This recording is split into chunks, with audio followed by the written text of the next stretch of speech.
Hello friends, welcome back.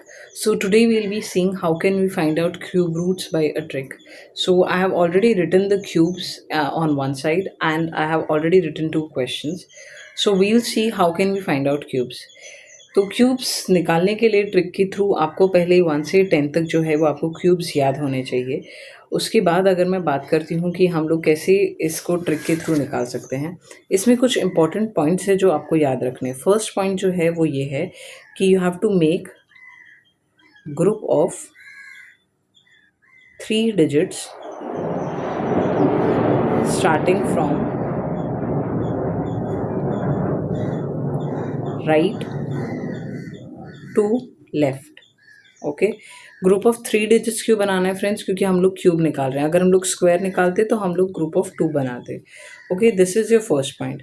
उसके बाद जो फर्स्ट ग्रुप होगा, फर्स्ट ग्रुप के लिए आप क्या देखेंगे, उसकी खाली यूनिट डिजिट को चेक करना है आपको। और बाकी के लिए जो सेकेंड ग्रुप हो गया, थर्ड ग्रुप हो गया और आगे जितने भी ग्रुप होंगे उन सबको आप देखोगे इट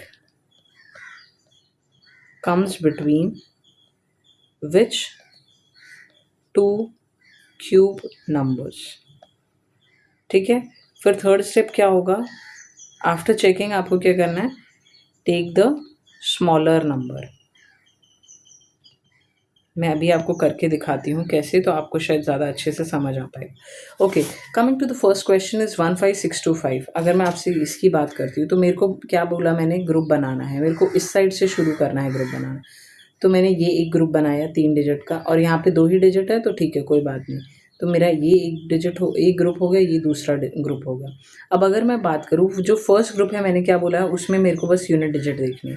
यूनिट डिजिट देखी मैंने 5। अब इसमें से मुझे ये देखना है कि यूनिट डिजिट 5 किस में आता है।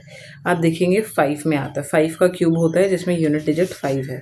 तो आपका जो एक इसमें से निकल के आएगा वो नंबर क्या आएगा? 5 आ गया। अब अगर मैं ग्रुप 2 की बात करूँ, ग्रुप 2 का मैंने क्या बोला है? ग्रुप 2 को ये देखना है, it comes between which two cube numbers. अब क्यूब नंबर्स 15 आप देखेंगे, 2 का क्यूब होता है 8 और 3 का क्यूब होता है 27। तो आप देखेंगे 25 कहीं ना कहीं यहाँ पे 8 और 27 के बीच में आता है। उसके बाद मैंने ये चेक कर लिया कि इन दोनों के बीच में आता है 25। थर्ड स्टेप क्या बोल रहा है कि मेरे को स्मॉलर नंबर लेना है। स्मॉलर नंबर कौन सा हुआ? 2 और 3 में से 2 हुआ। तो यहाँ पे मैं क्या लिखूँगी? 2। और ये क्या है? क्यूब है। तो अगर आप देखेंगे तो ये किसका क्यूब हो जाएगा? 25 का जो क्यूब होता है वो कितना होता है? 15625 होता है। सो 25 will be your answer. Okay, एक मैं और समझा के दिखाती हूँ आपको। जैसे मान लो मैंने 4913 लिखा हुआ, मुझे एक पेयरिंग बनानी है 3 की। एक ये चीज़ याद रखना, डायरेक्शन हमेशा बहुत ज़्यादा ज़रूरी है। आप ये पेयर मत बना देना, ये गलत हो जाएगा कि 491 का एक पेयर बनाया और 3 का एक पेयर बनाया। आप ऐसे नहीं बनाएंगे। ओके, सो इसको बनाना है आपको राइट से लेफ्ट की तरफ। आप गए, ये एक पेयर बन गया इसका, और सेकेंड पेयर बना है इसका। ओनली एक डिजिट बचा है तो कोई बात नहीं, this will be a second pair. For the first pair I told you, you have to just look at the unit digit. तो यूनिट डिजिट क्या है? 3 है। तो मैं देखूंगी 7, जो 7 का क्यूब है उसमें क्या है? यूनिट डिजिट 3 है।